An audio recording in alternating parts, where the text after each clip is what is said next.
তুমি বোর্ডিং স্কুলে যাবে, আর এটাই ফাইনাল। এটা হয়তো একেবারে অপ্রত্যাশিত ছিল ঝিনুকের কাছে। এই মুহূর্তে কানে এসে আঘাত করা এই ধারণাতীত কথাগুলো যেন পৃথিবীর সব থেকে দুর্বোধ্য কঠিন কতগুলো শব্দ বলে মনে হলো ওর, যেগুলো শোনা মাত্রই ঝিনুক মুহূর্তের জন্য একেবারে পাথরের মতো স্থির হয়ে গেল। হয়তো বোঝার চেষ্টা করছিল যে ও যেটা শুনল সেটা ঠিক শুনল কি না। শিশুমন বাস্তবের কঠিন শর্তগুলোর সাথে অপরিচিত। সেই কঠিন শর্তগুলো যে তাদের দেখা স্বপ্নগুলোর বিপক্ষে, সেটা জানে না বলেই হয়তো অত সহজে চেষ্টার হাল ছাড়ে না তারা। বাবার হাত থেকে নিজেকে ছাড়িয়ে নিয়ে ঝিনুক আবার এগিয়ে এলো রুদ্রর দিকে। চোখের কোল উপচে আসা নোনা জলের ধারা একইভাবে প্রবাহমান। কাঁদতে কাঁদতে চোখ নাক লাল করে ফেলেছে মেয়েটা। না না না না নীল প্লিজ। নীল তো জানে ঝিনুক ভয় পায়, তাহলে নীল কেন এরকম করছে? নীল প্লিজ, ঝিনুক যাবে না, ঝিনুক যেতে চায় না। ঝিনুক, স্টপ ইট। বারণ করেছি আমি একবার। আজ রুদ্রর সাথে যেটা হয়েছে সেটা পুরোটাই তোমার জন্য হয়েছে। ওকে সরি বলেছো? সেটা বলনি, অথচ বায়না করছো। চলো এখান থেকে। নীল নীল প্লিজ, নীল ঝিনুকের ভুল হয়ে গেছে, ঝিনুক সরি। আর কোনোদিনও ঝিনুক কথার অবাধ্য হবে না। নীল যা বলবে ঝিনুক সব শুনবে। Please Neil, sorry. প্লিজ পাপাকে বলে দাও, প্লিজ। ওরা ঝিনুককে দূরে পাঠিয়ে দিচ্ছে। বিশাল ঝিনুককে নিয়ে লন পেরিয়ে কটেজের দিকে এগিয়ে যেতেই ধীরে ধীরে ঝিনুকের আওয়াজ ক্ষীণ হয়ে এলো রুদ্রর কানে। রুদ্র ফিরে আসার খবর পেয়ে ততক্ষণে ওমবাবু, ঈশিতা, নয়না, মিশা, সুনীল, মীরা সবাই বাইরে বেরিয়ে এসেছে ওর কাছে। আমার শিকারি আজ বাড়ি ফিরেছে। I am proud of you my son, I am very proud of you. এখন কেমন আছিস? সব ঠিক আছে তো? হেই, ওয়েলকাম ব্যাক। রুদ্রর কানে কারোর আওয়াজই পৌঁছাচ্ছে না। চোখের দৃষ্টি যেন এক অজানা শূন্যতাকে গ্রাস করেছে। মস্তিষ্ক এখন কারোর কোনো কথা শুনতেই রাজি নয়। আশেপাশের এই মানুষগুলোর উপস্থিতি আজ অদ্ভুতভাবে ভীষণ অস্বস্তিকর লাগছে ওর কাছে। বুকের বাঁ দিকটা হঠাৎ করে ভীষণ হালকা হয়ে গেছে। হতাশা শূন্যতার আবার ভার হয় নাকি? মিশা চুপ করে দাঁড়িয়ে আছে দেখে নয়না আলতো করে ধাক্কা দিল ওকে। মায়ের ইশারা বুঝতে পেরে মিশা এগিয়ে এলো রুদ্রর কাছে। Thank God that you are safe now. Welcome back, Rudra. Get well soon. মিশার কথাটা কানে এসে বাজতেই রুদ্রর মাথায় যেন আগুন জ্বলে গেল। রাগে কটমট করে তাকালো একবার মিশার দিকে। অভি, জিনিসগুলো আমার ঘরে পৌঁছে দিস একটু। আমি ঘরে যাচ্ছি, নিড সাম রেস্ট।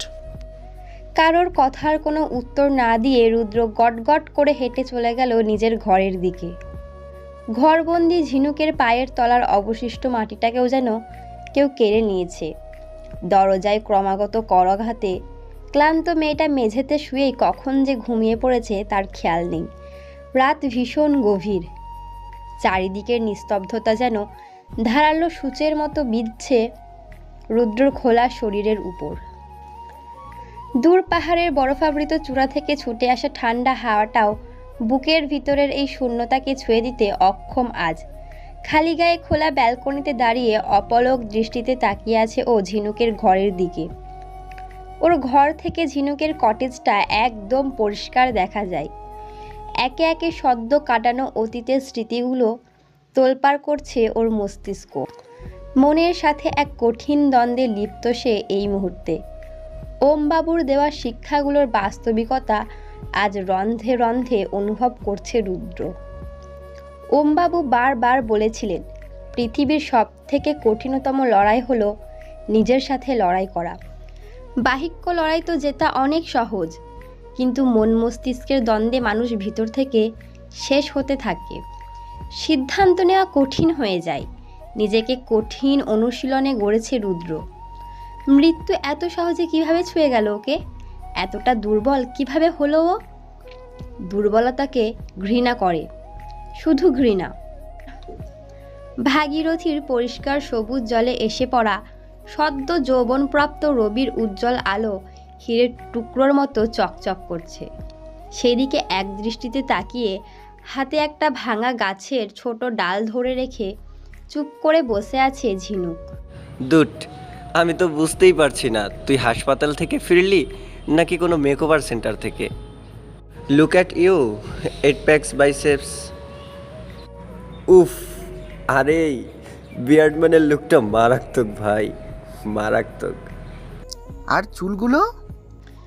জয় রুদ্রর চুলে হাত দিতে গেলেই রুদ্র তৎক্ষণাৎ শক্ত করে ওর হাতটা চেপে ধরল। Don't you dare touch it, এটা তোর ছোঁয়ার জিনিস নয়। ওহো, সো রুদ্রনীল সিং শেখাওয়াতের জীবনে নতুন কোনো ইন্টারেস্ট এলো?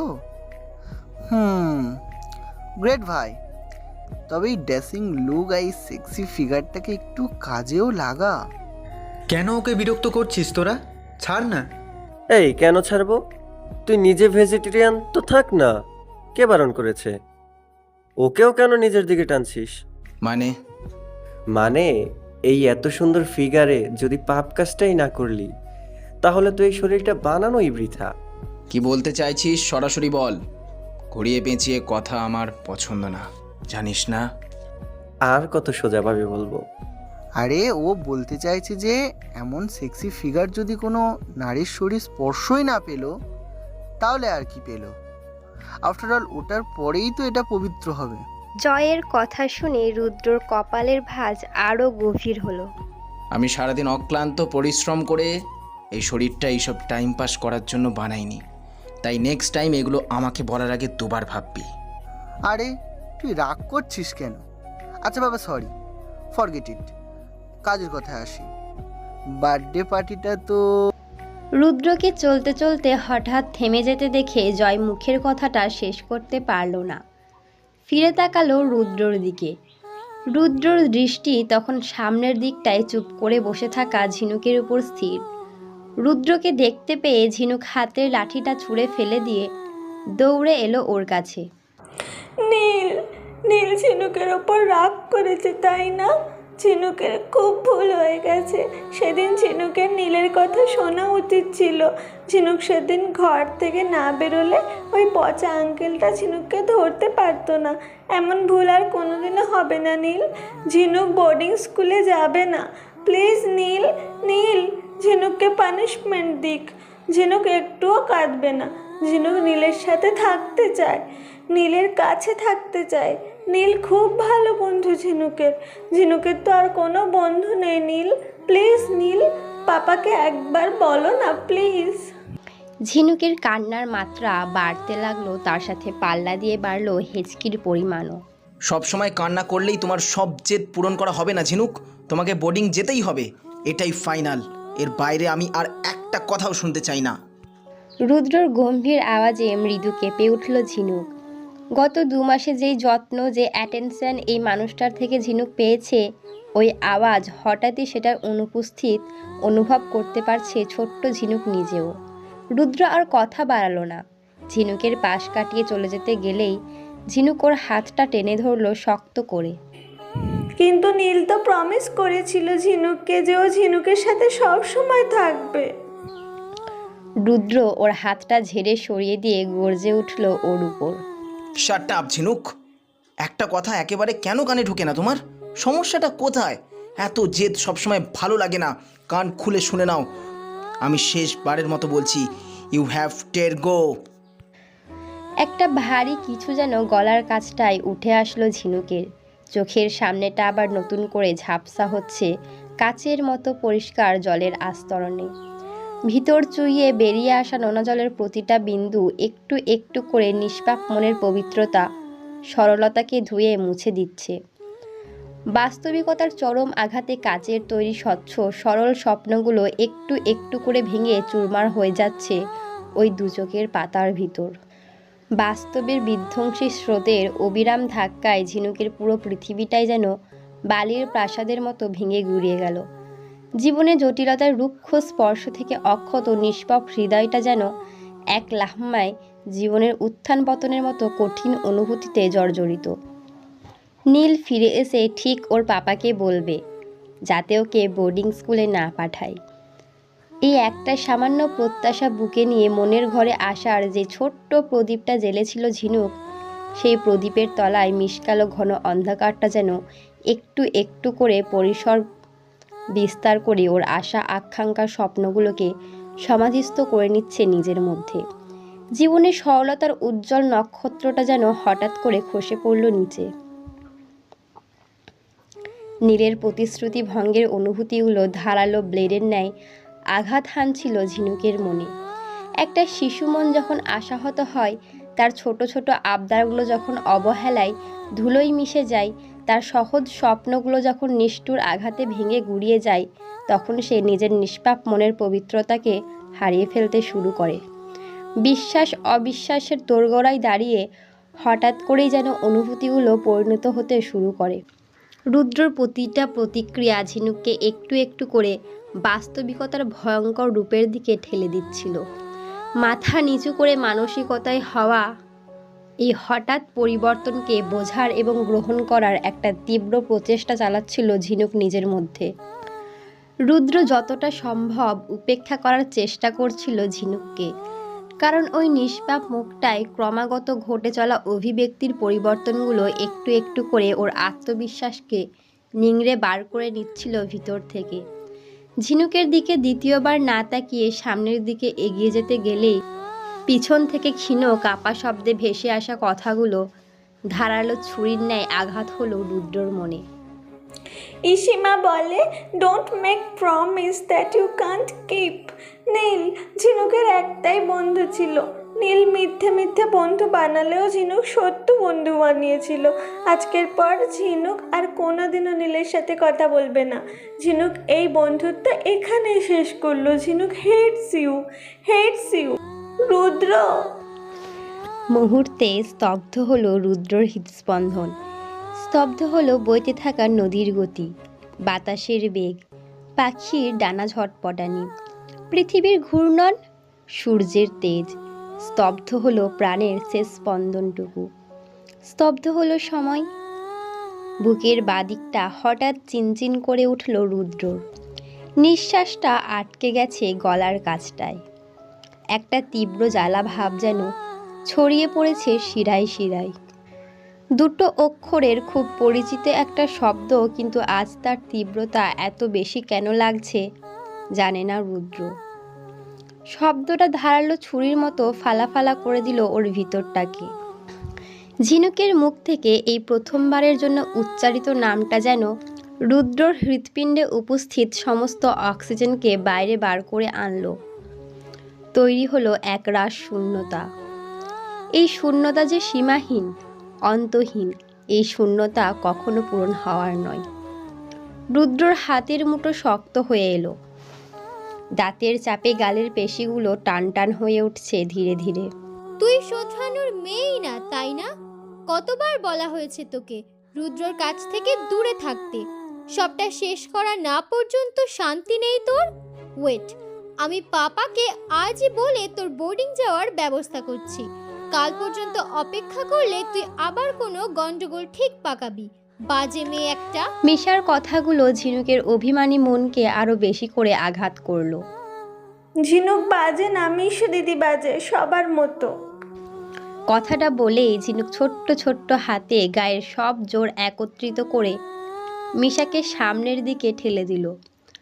মিশা ঝিনুকের এমন অপ্রত্যাশিত প্রতিক্রিয়ায় নিজের রাগ নিয়ন্ত্রণ করতে না পেরে ওর গালে সপাটে একটা চড় বসিয়ে দিল। মেয়েটা আগে থেকেই মানসিকভাবে ভীষণ বিপর্যস্ত হয়ে পড়েছিল। তার উপর ওই চড়ের তীব্রতা সহ্য করতে না পেরে হুমড়ি খেয়ে পড়ল রুদ্রর গায়ের উপর। Misha, she is just a child. এত জড়িয়ে কেউ মারে নাকি? তোদের সমস্যাটা কোথায়? আমি তো কিছুই বুঝতে পারছি না। বিশাল রেগে দৌড়ে এসে ঝিনুককে ধরে ফেলে। ঝিনুকের চোখের জল মুছে দিয়ে ওকে কোলে তুলে নিল বিশাল। কাঁদে না মা, আমি মিশু দিদিকে বুকে দিয়েছি। চলো, আমাদের আজই যেতে হবে। প্রিন্সিপাল ম্যাম কল করেছিলেন, ওনারা আজই অ্যাডমিশন করাবেন। রেডি হয়ে নিয়ে সবাইকে টাটা করে নাও। ঝিনুক দু হাতে বিশালের গলা জড়িয়ে ধরে কাঁধে মুখ গুজে ফোপাতে লাগলো, কিন্তু আর একবারও বলল না ও যে বোর্ডিং স্কুলে যাবে না। শিশু মন হয়তো ততক্ষণে নিয়তির এই জটিল সিদ্ধান্তকে মেনে নেওয়ার জন্য প্রস্তুত হয়ে গেছে। রুদ্রর বাঁ হাতের মধ্যে থাকা জলের বোতলটা হাতের চাপে একটু একটু করে দুমড়ে মুচড়ে যাচ্ছে তখন। কপালের গলার শিরা উপশিরাগুলো চামড়ার উপর থেকেও স্পষ্টভাবে দৃশ্যমান। চোখ দুটো অস্বাভাবিক রকমের লাল হয়ে উঠছে। মিশা একভাবে তাকিয়ে আছে রুদ্রর ওই ভয়ঙ্কর রূপের দিকে। মানুষটা যে কোনো একটা কারণে ভীষণভাবে রেগে রয়েছে সেটা ওর চোখে মুখের প্রতিক্রিয়া দেখে স্পষ্টভাবেই বলে দেওয়া যায়। রুদ্র, তুমি ঠিক প্রচণ্ড রাগে গায়ের সবটুকু শক্তি দিয়ে মিশার ডান হাতের কবজিটা চেপে ধরল রুদ্র। যদি আর কোনোদিনও ঝিনুকের গায়ে হাত তুলতে দেখি তাহলেই হাতটা আমি ছিঁড়ে ফেলে দেবো মিশা, কথাটা যেন মাথায় থাকে। ইসিমা, ঝিনুক চলে যাচ্ছে, টাটা। শেখাওয়াত প্যালেসের ডাইনিং প্লেসে তখন পুরো পরিবার ব্যস্ত ব্রেকফাস্টে। ঝিনুকের আওয়াজ পেতেই সকলে মুখ তুলে তাকালো দরজার দিকে। লাল সাদা জামাটাতে ভীষণ মিষ্টি দেখাচ্ছে মেয়েটাকে। ঈশিতা টেবিল ছেড়ে উঠে এলো ঝিনুকের কাছে, দু হাত বাড়িয়ে কোলে তুলে নিল ওকে। চলে যাচ্ছি বলতে নেই মা, বলতে হয় আসছি। ঝিনুক দু হাত দিয়ে চোখ থেকে গড়িয়ে আসা জলগুলো মুছতে মুছতে ঝিনুক বলল, ঝিনুক আর কোনোদিনও এই বাড়িতে আসবে না ইসিমা। ঝিনুক অনেক ব্যথা পেয়েছে এখানে, এটা পচা জায়গা, আর কোনোদিনও ঝিনুক ফিরবে না, প্রমিস। তাই আসছি বলতে নেই, চলে যাচ্ছি বলতে হয়। এতক্ষণে রুদ্র মাথা নিচু করে বসে থাকলেও এবার খাবারের প্লেট থেকে মুখ তুলে তাকালো ঝিনুকের দিকে। ঝিনুকের প্রতিটা কথা আজ খুব বাজেভাবে ক্ষতবিক্ষত করছে ওর মস্তিষ্ককে। নিষ্ঠুর সমাজ আর তার লোকজনদের নির্মম ব্যবহার যে ভীষণ পরিমাণ যন্ত্রণা ভরে দিয়েছে ওই ছোট্ট হৃদয়টাতে, তারই বহিঃপ্রকাশ ঘটছে চোখের কোল থেকে গড়িয়ে আসা ওই উষ্ণ নোনাজল আর অভিমানী আওয়াজে, যেটা রুদ্রর একদম সহ্য হচ্ছে না। ছোট্ট ঝিনুকের কথাগুলো ঈশিতার চোখ দুটোকেও ভিজিয়ে দিল। সবাইকে টাটা বলো। Bye uncle. এবার অভদ্র আচরণটা ছেড়ে কিছু আদব কায়দা শেখো পারলে।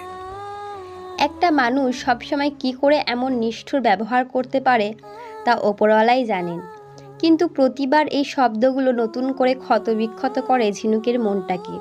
তাই কিছুক্ষণ ওইভাবেই মাথা নিচু করে দাঁড়িয়ে থেকে ঝিনুক তাকালো অভির দিকে। বাই অভি। অভি উঠে এগিয়ে এসে হাঁটু মুড়ে বসলো ঝিনুকের সামনে। ঝিনুকের হাত দুটো শক্ত করে ধরে বলল, hey, did not cry little one. অভির ফোন নম্বরটা মনে আছে তো? গল্প করার ইচ্ছে হলে জাস্ট কল মি, ওকে? হাতের উল্টো পিঠ দিয়ে নাকটা মুছে নিয়ে উপর নিচে মাথা নাড়ালো Jhinuk. Bye Sunil uncle. Bye Meera দিদি। বাই ঝিনুক, ভালোভাবে থাকবে কেমন? বাই বেদ দাদা। বাই সুইটহার্ট, চিন্তা করো না, প্রত্যেক ভ্যাকেশনে বিশাল গিয়ে তোমাকে নিয়ে আসবে এখানে। ঝিনুক চুপচাপ মাথা নিচু করে ঘুরে দাঁড়াতে বিশাল ওর কাঁধে হাত রাখলো। সবাইকে টাটা বলো। রুদ্রর চোখ একভাবেই ঝিনুককেই দেখে যাচ্ছে। সবাইকে বাই বলার পর ঝিনুক পিছনে ঘুরে দাঁড়াতেই আবার সেই সব হারানোর অনুভূতিটা পেয়ে বসলো ওকে। মেয়েটা আজ এখান থেকে যে ভয়ঙ্কর অভিমান বুকে ভরে নিয়ে যাচ্ছে সেটার অনুমান স্পষ্ট লাগাতে পারল রুদ্র। ঝিনুক রুদ্রর দিকে না তাকিয়ে মাথা নিচু করে রেখেই বলল, bye Rudra. Bye ever ever. বুকের ভিতরে হৃৎপিণ্ডটা যেন কেউ সর্বশক্তি দিয়ে মুচড়ে দিচ্ছে রুদ্রর। এমন অদ্ভুত অনুভূতির অভিজ্ঞতা এর আগে কোনো দিন হয়নি ওর। বিশাল ঝিনুককে কোলে তুলে নিয়ে বেরিয়ে যেতেই রুদ্র খাবারের প্লেটটা সজোরে সামনে ঠেলে দিয়ে উঠে চলে গেল ওখান থেকে। অবহেলার কাছে হেরে যায় মূল্যবান সম্পর্কগুলো, মনে চাপা পড়ে যায় ব্যক্ত করতে না পারা আবেগ অনুভূতিগুলো, অতৃপ্ত রয়ে যায় মনের আশা আকাঙ্ক্ষা ভালো লাগাগুলো। ভিতরে সবটা জুড়ে তখন থাকে শুধু ব্যথার বসবাস। ঝিনুক শেখাওয়াত প্যালেস ছেড়েছে পুরো 1 মাস হলো। এই 1 মাসে ও নিজেকে যেন একটা একাকিত্বের শক্ত খোলসে মুড়ে সবার থেকে আলাদা করে নিয়েছে। কারোর সাথে কথা বলে না, খেলে না, খিদে পেলে নামমাত্র খায়। নিজের সব থেকে পছন্দের রঙগুলোকেও ব্যাগে থেকে আর বার করে না ও। স্কুল থেকে স্টুডেন্ট রেসিডেন্সের দিকে যেতে পথে যে কটা ফুলের গাছও দেখতে পায়, নিজের বোতলের জলগুলো সব ওদেরকেই খাইয়ে দেয়। তবে আগের মতো ফুলদের সাথে আর গল্প করে না ও। টিচাররা ওকে কিছু বললে বা জিজ্ঞেস করলে যতটুকু প্রয়োজন উত্তর করে, তার বাইরে আর কোনো কথা বলে না। স্কুলের নিয়ম অনুযায়ী প্রতি মাসে স্টুডেন্টদের প্রোগ্রেস আর রিগ্রেসের ব্যাপারে একটা আলোচনার জন্য প্যারেন্ট টিচার মিটিং ডাকা হয়। এই মুহূর্তে বিশাল আর ঝিনুকের ক্লাস টিচার প্রিয়াঙ্কা দেববর্মন এই আলোচনার উদ্দেশ্যে মিটিং রুমে মুখোমুখি বসে আছেন। দেখুন মিস্টার রাঠোর, ঝিনুক ভীষণ ব্রাইট একটা স্টুডেন্ট। সবাই তো ছোট থেকেই সব কিছু শিখে আসে না, তাই না? ঝিনুকের মধ্যে সব থেকে ভালো গুণ হচ্ছে ও খুব ভালো লার্নার। পড়াশোনা করতে তো সবাই আসে, কিন্তু সবাই ভালো শিক্ষার্থী হতে পারে না। ঝিনুক খুব ভালো আর খুব তাড়াতাড়ি শিখতে পারে, কিন্তু একটা সমস্যা আছে। বিশাল ঝিনুককে এই বোর্ডিং স্কুলে ভর্তি করানোর আগে থেকেই এখানকার সমস্ত নিয়মের ব্যাপারে অবগত ছিল।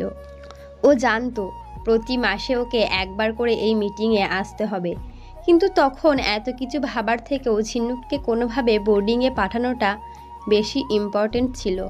তবে এখন যখন ওকে এই মিটিংয়ে আসতে হচ্ছে, তখন মনে মনে ও বেশ বিরক্তই হচ্ছে।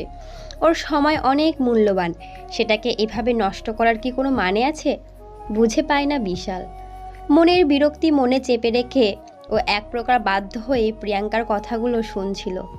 এর মধ্যেই প্রিয়াঙ্কার সমস্যার কথা বলতে বিশাল বেশ চিন্তিত হয়ে পড়ল, কারণ ও নতুন করে এমন কোনো সমস্যা চায় না যাতে ঝিনুককে আবার বাড়ি ফিরিয়ে নিয়ে যেতে হয় ওকে এই মুহূর্তে। সমস্যা? কি সমস্যা?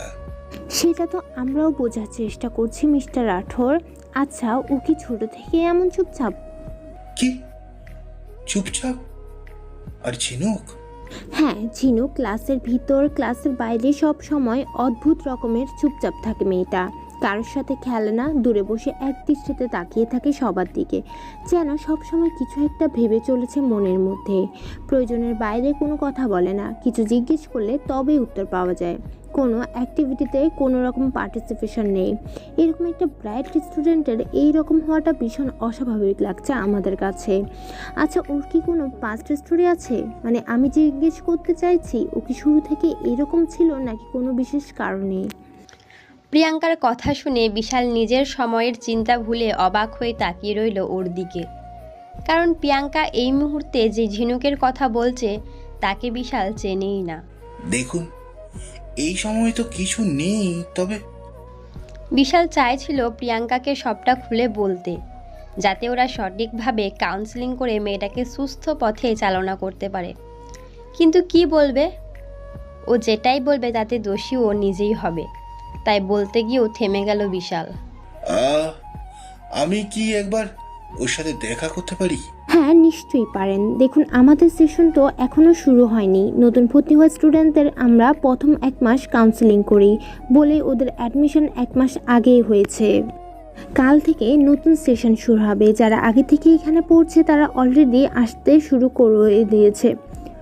কাল থেকে নতুন সেশন শুরু হবে। যারা আগে থেকে এখানে পড়ছে তারা অলরেডি আসতে শুরু করে দিয়েছে। সেশন শুরুর পর দেখা করতে গেলে আপনাকে আগে থেকে জানিয়ে আসতে হবে, কিন্তু এখন আপনি যে কোনো সময় দেখা করতেই পারেন। তবে ও যদি আপনার সাথে দেখা করতে চায় তাহলে। মানেটা অনেক গভীর মিস্টার রাঠোর। একটু আগে প্রশ্নটা আমি আপনাকে এমনিই করিনি। এই রুমে ঢোকার আগে বাইরেটায় আপনি বাকি প্যারেন্টসদের সাথে অনেক বাচ্চাদের অপেক্ষা করেছেন নিশ্চয়ই। বাচ্চারা স্কুলে নতুন, তাই এইবার প্যারেন্ট টিচার মিটিংয়ে প্রত্যেকটা বাচ্চাকেই নিজের মা বাবার সাথে দেখা করানোর জন্য ডাকা হয়েছিল। একই রকমভাবে ঝিনুককেও ডাকা হয়েছিল, কিন্তু ও পরিষ্কার জানিয়েছে যে ও কারোর সাথে দেখা করতে চায় না। আমরা ওর থেকে জানতে চেয়েছিলাম এর কারণটা, কিন্তু ও বলেনি। প্রথমটায় আমরা ভেবেছিলাম বোর্ডিং স্কুলে পাঠানোর জন্য হয়তো ও রাগ করেছে আপনাদের উপর, কিন্তু গেস হোয়াট, ও আমাদের বলেছে ও বাড়ি ফিরতে চায় না, ও এখানেই থাকতে চায়। কিন্তু কেউ যদি ওকে খুঁজতে আসে তাহলে আমরা যেন তাকে বলি ঝিনুক এখনও ঘুমাচ্ছে। মিস্টার রাঠোর, ঝিনুকের গায়ের কালশিটে পড়ে যাওয়া দাগগুলো কিন্তু চোখে লাগার মতো। প্রিয়াঙ্কার কথায় অপরাধবোধের একটা তীক্ষ্ণ অনুভূতিতে বিদ্ধ হলো বিশাল। এতক্ষণ মাথা তুলে প্রিয়াঙ্কার চোখে চোখ রেখে বসে কথা বললেও এবার মাথাটা নিচু করে নিতে বাধ্য হলো ও।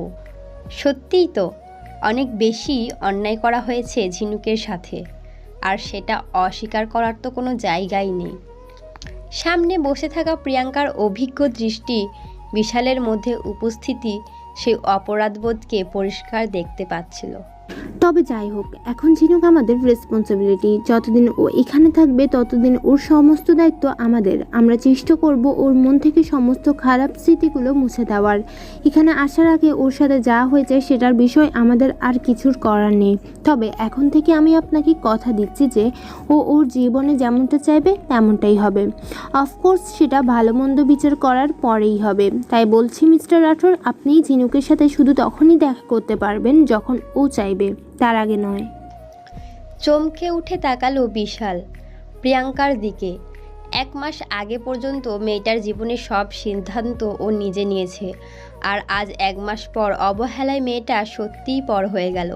ঠিকই বলে লোকে, নরম নিষ্পাপ মন ভাঙার জন্য কোনো ইট পাথর বা হাতুড়ির আঘাতের দরকার পড়ে না, সামান্য অবহেলায় যথেষ্ট। মিটিং রুম থেকে বেরিয়ে পার্কিংয়ের দিকে যাওয়ার সময় সামনের ফাঁকা জায়গায় চুপ করে গুটিয়ে বসে থাকা ঝিনুককে দেখতে পেল বিশাল। একবার ভাবলো মেয়েটার সাথে গিয়ে দেখা করবে, কিন্তু কোথাও না কোথাও প্রিয়াঙ্কার কথাগুলো কানে বাজলো ওর। সত্যি ওইটুকু মেয়েকে অনেক বেশি মানসিক আঘাত দিয়ে ফেলেছে ওরা। দিন শুরু হতেই স্কুল চত্বর আজ নতুন করে সাজতে শুরু করেছে। পুরনো স্টুডেন্টরা ছুটি কাটিয়ে ফিরছে আবাসনে। আজকাল ঝিনুকের ভিড় খুব একটা ভালো লাগে না, তাই এই জটলা থেকে দূরে একটা ফাঁকা জায়গা দেখে চুপ করে বসে আছে ও। এখানে আসা প্রত্যেকের সাথেই তাদের মা বাবারা রয়েছে, শুধু ওর ছাড়া। ব্যাপারটার গুরুত্ব বা গভীরতা ওর অবুঝ মন না বুঝলেও মন খারাপের একটা অস্বস্তিকর হাওয়া বেশ ভালোই অনুভব করতে পারছে ও নিজের ভিতরে। অজান্তেই চোখের কাছটা ভিজে যায় ওর। পাশেই ফুটে থাকা ছোট ছোট ঘাস ফুলের উপর বেশ কিছু রঙিন প্রজাপতিরা নিজেদের মতো করে খেলা করছে। ঝিনুক মন দিয়ে ওদেরকেই দেখছে। দূর থেকে ঝিনুককে বসে থাকতে দেখে এক দৌড়ে ওর কাছটায় এগিয়ে এলো রোহান। ঝিনুক! পরিচিত গলার আওয়াজটা কানে পৌঁছাতেই পিছনে ঘুরে তাকালো ঝিনুক। তুমি এখানে? এটা তো ঝিনুকের নতুন স্কুল, এখন থেকে ঝিনুক এখানেই থাকবে। ঝিনুকের কথা শুনে একটা অজানা খুশিতে রোহানের চোখ দুটো চকচক করে উঠল। সত্যি তুমিও আমার সাথে এখানে থাকবে? আমি খুব খুশি। চলো তোমাকে আমার বন্ধুদের সাথে পরিচয় করিয়ে দেই। আমার অনেক বন্ধু আছে এখানে, আর আজ থেকে ওরা তোমারও বন্ধু। এমন অজানা একটা জায়গায় পরিচিত কাউকে পেয়ে মনের ভয়টা যেন হঠাৎ করে কমতে শুরু করলো ওর। হারিয়ে যাওয়া মিষ্টি হাসিটাও ফিরতে শুরু করেছে একটু একটু করে। ঝিনুকের বন্ধু? সত্যি? সত্যি। কি একটা মনে পড়তে ঝিনুকের মুখের হাসি নিমিষে উধাও হয়ে গেল। ক্ষীণ স্বরে মুখ থেকে বেরিয়ে এলো কিছু অস্পষ্ট মনমারা শব্দ। ঝিনুকের বন্ধু নীল। কি হলো? কি বলছো? ঝিনুকের একটা বন্ধু ছিল রোহান, কিন্তু সে হারিয়ে গেছে। ঝিনুকের চোখে মুখের বিষণ্ণতা দেখে ছোট্ট রোহান এগিয়ে এসে 2 হাত বাড়িয়ে ঝিনুককে নিজের আলিঙ্গনবদ্ধ করলো। মন খারাপ করো না ঝিনুক, আজ থেকে রোহানও তোমার বন্ধু হলো। তুমি কি জানো ঝিনুক, তুমি খুব অদ্ভুত। ভূত? ভূত? ঝিনুক ভূত? ঝিনুক ভূত কেন হতে যাবে নীল? ভূত তো ভয় দেখায়, ঝিনুককে জ্যান্ত গিলে খায়। ঝিনুক তো গিলে খেতে পারে না। উফ, ভূত না, অদ্ভুত। অদ্ভুত মানে স্বাভাবিকের থেকে আলাদা। ঝিনুক ডাফার? নীল ডাফার? সে তো বোঝাই যাচ্ছে কে ডাফার। নীল আর কথা বলবে না ঝিনুক নীলের সাথে। ওকে, বলতে হবে না। নীল ওদিকটায় যাচ্ছে, একটু কাজ আছে। ঝিনুক যেন একদম না আসে।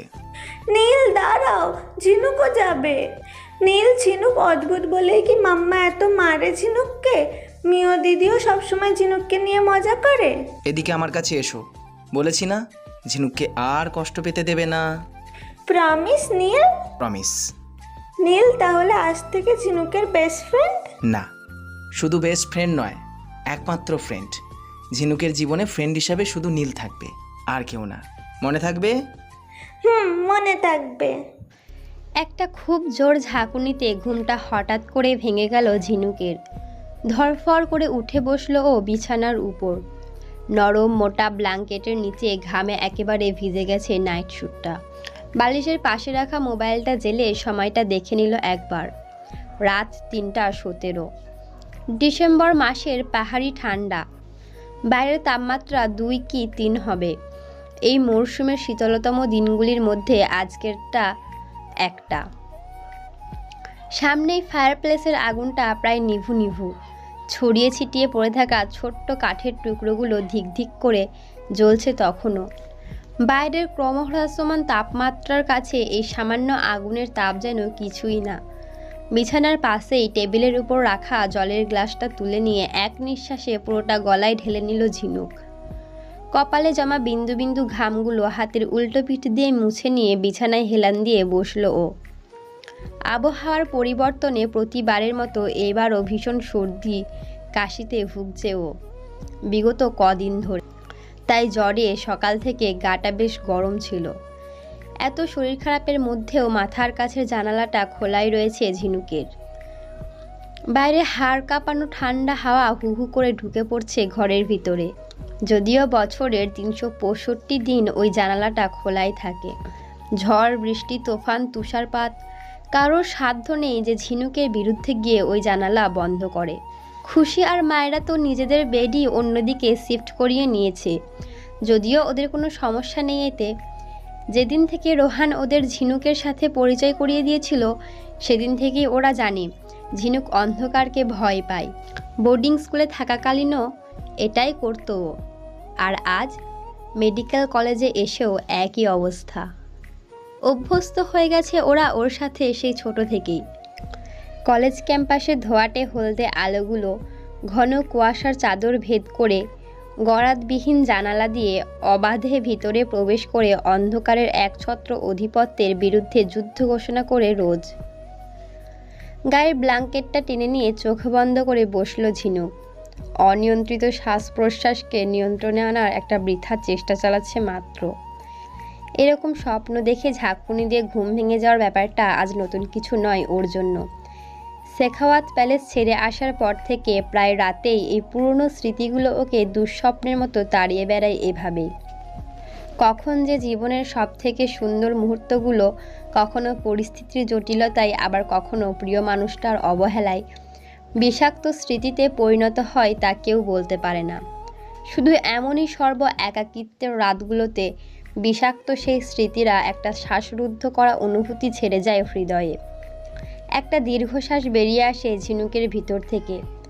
12টা বছর এমন কত রাতেই যে ও এভাবে আচমকা ঘুম থেকে জেগে উঠেছে তার কোনো পাত্তা নেই। চোখ বন্ধ করে নিজের পরিস্থিতির কথাই ভাবছিল ঝিনুক। হঠাৎ খেয়াল হলো গায়ের এই ব্ল্যাঙ্কেটটা ও গতকালই ওয়াশ করিয়ে প্যাক করে ওয়ার্ড্রবে ঢুকিয়ে দিয়েছিল। আর আচমকা শরীরটা বেশ খারাপ হওয়াতে সন্ধ্যাবেলাতেই ও ঘরে এসে পুরনো ব্ল্যাঙ্কেটটা গায়ে দিয়ে শুয়ে পড়েছিল। তাহলে এই ব্ল্যাঙ্কেটটা ওর গায়ে এলো কি করে? ঝিনুকের বুঝতে বাকি রইল না। পুরো হোস্টেল নিস্তব্ধ হয়ে যেতে ছেলেটা আবার সকলের চোখ এড়িয়ে বয়েজ হোস্টেল থেকে লুকিয়ে লেডিস হোস্টেলের এই রুমে এসেছিল। এই এক বদ অভ্যাস রোহানের। ঝিনুকের শরীর খারাপ হয়েছে শুনলেই ও নিজেকে অস্থির করে তোলে। ঝিনুক মনে করে ওপরওয়ালা যেন সব কেড়ে নেওয়ার পর ওর জন্য এই গিফটটা পাঠিয়েছে। একটা সত্যিকারের বন্ধু যে কথা দিয়ে কথা রেখেছে সব সময়। ঠোঁটের কোণে একটা মৃদু হাসির রেখা ফুটে উঠল ঝিনুকের। আর বেশি কিছু না ভেবে ব্ল্যাঙ্কেটটা টেনে গায়ে দিয়ে ঘুমের দেশে পাড়ি দিল ঝিনুক। ঘন কুয়াশার ঘুম ভাঙিয়ে দিবাকর নিজের নরম উত্তাপ ছড়িয়ে দিচ্ছে চারিদিকে।